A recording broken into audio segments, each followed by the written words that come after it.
ಮಹದಾಯಿ ವಿಚಾರದಲ್ಲಿ ಮೊದಲು ಎಲ್ಲ ರಾಜಕೀಯ ಪಕ್ಷಗಳು ಸರ್ಕಾರಗಳು ರಾಜಕೀಯ ಮಾಡೋದನ್ನು ನಿಲ್ಲಿಸಿ. ಕಳಸಾ ಬಂಡೂರಿಯಿಂದ ಹರಿಯುವ ನೀರಿನ ಮೇಲೆ ಕನ್ನಡಿಗರ ಹಕ್ಕಿದೆ. ಅದು ಅವರ ಮೂಲಭೂತವಾದ ಹಕ್ಕು. ನಮ್ಮ ನೀರನ್ನು ನಾವು ಬಳಸಿಕೊಳ್ಳಲು ಬಿಡಬೇಕು. ಪ್ರಜಾಪ್ರಭುತ್ವದಲ್ಲಿ ಒಂದು ತಿಳ್ಕೊಳ್ಬೇಕು, ಯಾವುದೇ ರಾಜಕೀಯ ಪಕ್ಷ ಸರ್ಕಾರಕ್ಕೆ ಬಂದ ತಕ್ಷಣ ಅದು ರಾಜಕೀಯ ಪಕ್ಷವಲ್ಲ, ಜನರಿಗಾಗಿ ಕೆಲಸ ಮಾಡುವ ಸರ್ಕಾರ. ಯಾವುದೋ ಒಂದು ಪಕ್ಷ ಕೇಂದ್ರದಲ್ಲಿ ನನ್ನ ಪಕ್ಷ ಇದೆ, ಆ ರಾಜ್ಯದಲ್ಲಿ ನನ್ನ ಪಕ್ಷ ಇದೆ, ನಾವು ರಾಜಕೀಯ ಪಕ್ಷವಾಗಿ ನೀರನ್ನು ತರ್ತೀರಿ ಅಂತ ಹೇಳೋದು ಶುದ್ಧ ಅಪ್ಪಟ ಸುಳ್ಳು.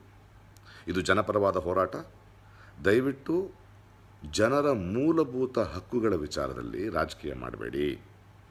ನಾವು ಜನರ ಜೊತೆ ನಿಂತ್ಕೋಣ. ನಾನು ಈ ಹೋರಾಟದಲ್ಲಿ ಜನರ ಪರವಾಗಿ ನಿಂತಿದ್ದೇನೆ. ಎಲ್ಲ ನಾಯಕರುಗಳು ನಿಮ್ಮ ರಾಜಕೀಯ ಸಿದ್ಧಾಂತಗಳನ್ನು ಪಕ್ಕದಲ್ಲಿಟ್ಟು, ಈ ಓಟ್ಗೋಸ್ಕರ ಭಿಕ್ಷೆ ಬೇಡೋ ಕೆಲಸವನ್ನು ಪಕ್ಕದಲ್ಲಿ ಬಿಟ್ಟು, ಒಂದಾಗಿ ನೀರಿಗಾಗಿ ನಮ್ಮ ಹಕ್ಕಿಗಾಗಿ ನಿಂತು ಒತ್ತಾಯವನ್ನು ತರಬೇಕು. ಇದು ಬಗೆಹರಿಸಲಾಗದಂತಹ ಸಮಸ್ಯೆ ಏನೂ ಅಲ್ಲ. ಒಂದಾಗಿ ಬನ್ನಿ, ಒಂದೇ ವೇದಿಕೆಯಲ್ಲಿ ನಿಲ್ಲಿ, ಹೋರಾಡೋಣ, ನಮ್ಮ ಹಕ್ಕನ್ನು ನಾವು ಸಾಧಿಸೋಣ.